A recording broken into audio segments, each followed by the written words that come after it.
Thank you and welcome back. It's been an extremely lengthy day, budget day, the one that was read on a Wednesday instead of a Thursday for very good reasons as enumerated by Cabinet Treasury Secretary Henry Rotich. And we thought let's look at the breakdown of the budget briefly. And one of the people who was helping to put the budget together was Geoffrey Mwau, one of the key people at Treasury. Asante sana and welcome to the studio. I'll go straight into it. In typical budgets, people talk about winners and losers. I want to look at it less in terms of those terms, but there have been people who will benefit, industrialists and people like that, people who may not benefit a lot from this budget. Quickly, who feels good about the budget that was ready this afternoon and who may perhaps have a bit of quibble about it? Thank you for inviting me. I think from our perspective, we think that everybody is a winner in this budget, because what we are doing is we are implementing an agenda that we have been having since this Jubilee government came to power, and that agenda is based on 5 pillars. The first pillar is to ensure that we improve the business environment by providing security, ensuring that we have a stable macroeconomic environment, and also the business environment in general, the cost of doing business is contained. Another agenda is to ensure that we make Kenya a transport and logistics hub. Again, there we have shown the progress that we have made, and again, that is good for everybody because it's going to improve the competitiveness in Kenya and help us to diversify our economy from a dependence on agriculture and tourism. Then we have the third pillar, which is agricultural transformation, sectoral transformation, including agriculture, but other sectors, to help us diversify our economy. Then again, fourth pillar is to support our social sector, particularly health, education, and also provide social safety nets. These are the transfers to elderly persons, vulnerable children, and people with disabilities. And then the last one is to support devolution, which again is helping to provide service delivery at the county level, at the local level. So from that perspective, we have shown the progress that we have made in all these areas. And I think considering where we are in terms of our growth and containing the other key macro variables, I think we have made progress and it's benefited all Kenyans. Having said that, there are people who will say, well, the fuel levy has gone up and that is going to, to affect some people. Let me say this on that one. We had oil prices of about plus 100. At one point, they were about 140. They came down to less than half, by more than half.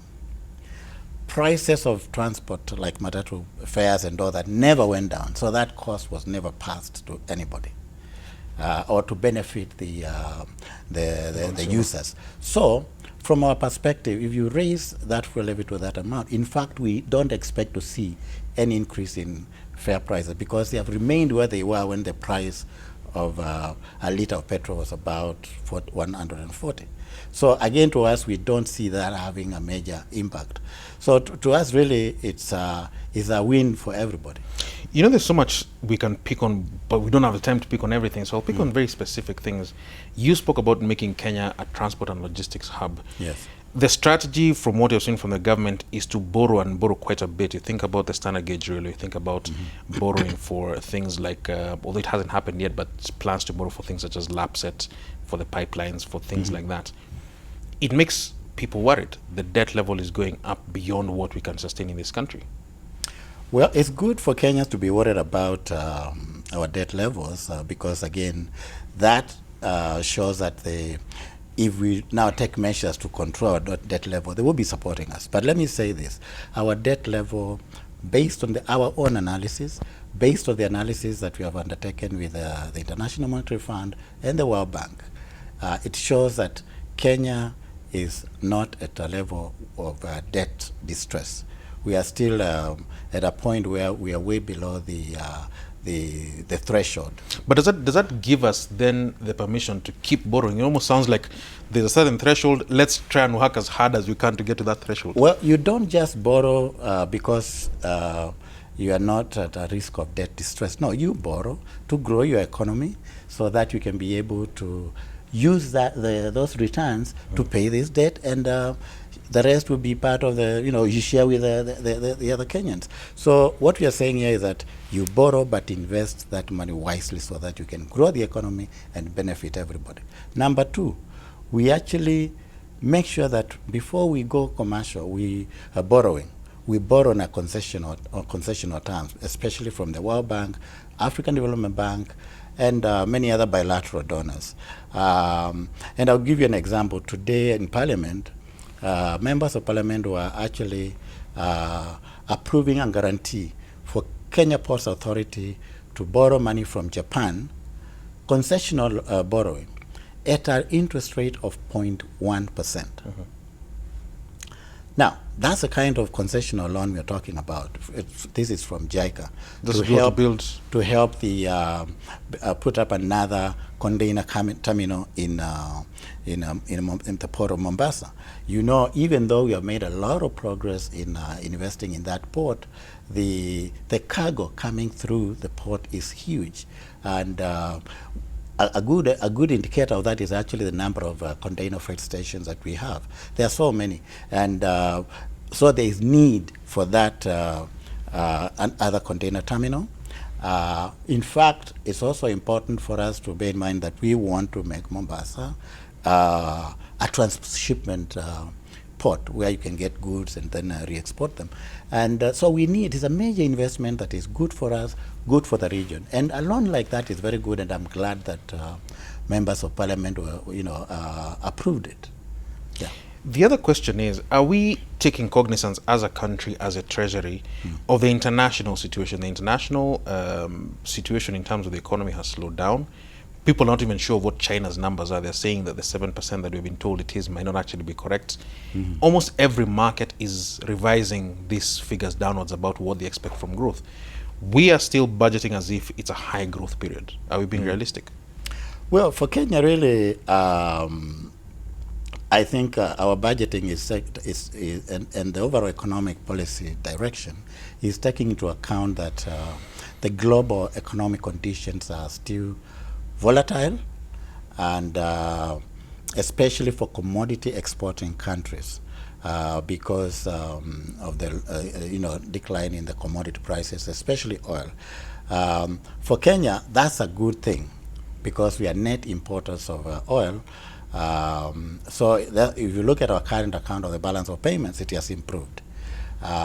Having said that, we still face certain risks, and the Cabinet Secretary actually emphasized them in his statement today in Parliament, that there is this lingering concern that the U.S. government the Fed might raise interest rates at one point. And if that happens, that could trigger exchange rate it could have an impact on our exchange rate in Kenya, and that can have a serious impact on the economy, because you begin to see capital outflows and things like that, and the weakening of the shilling. Now, what have we done to cushion ourselves against that?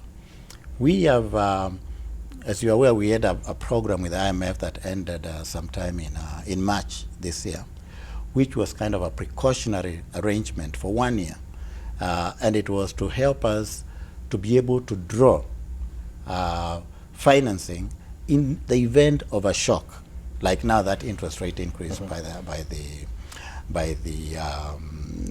Fed, US, yes. US Fed. So this time around, we have a 2-year program with IMF, primarily to help us again cushion any shock that may come. From the externally. One final one I must ask as we sort of wind up is, one of the biggest shocks we may expect is the election, because the election always sees a slowdown in the Kenyan economy. Does the budget reflect the fact that we're going into an election period? Well, we have recognized that as a possible risk, but again, considering where we are coming from, following the promulgation of the Constitution in 2010, we set up key institutions that were going to be able to help us overcome that kind of shock. Obviously, it might still be, we might be still like vulnerable, but we have considered that as a possible risk, although we don't see it as a major risk. But let me come back again also to the shock, what we are doing. Internally, we are also doing a lot. For example, now agriculture is one of the key sectors in our economy. We are trying to diversify and move away from rain-fed agriculture, so that we, in the event of a shock like rain or something like that, we are ready. Again, energy. We are moving to renewable energy, green energy, which is actually low cost. If again we have an external shock, especially say the cost of oil or whatever, again we will not be depending a lot on thermal generation. So all these factors are helping us to the actions we are taking internally. They are helping us also to cushion ourselves against the any shock out there. All right, thank you very much. We have been speaking to Dr. Geoffrey Mwau from the Treasury, the man who is one of the primary people responsible for putting the budget together. Budget was read today, the 8th of June. For now, that is it. Back with more stories after this.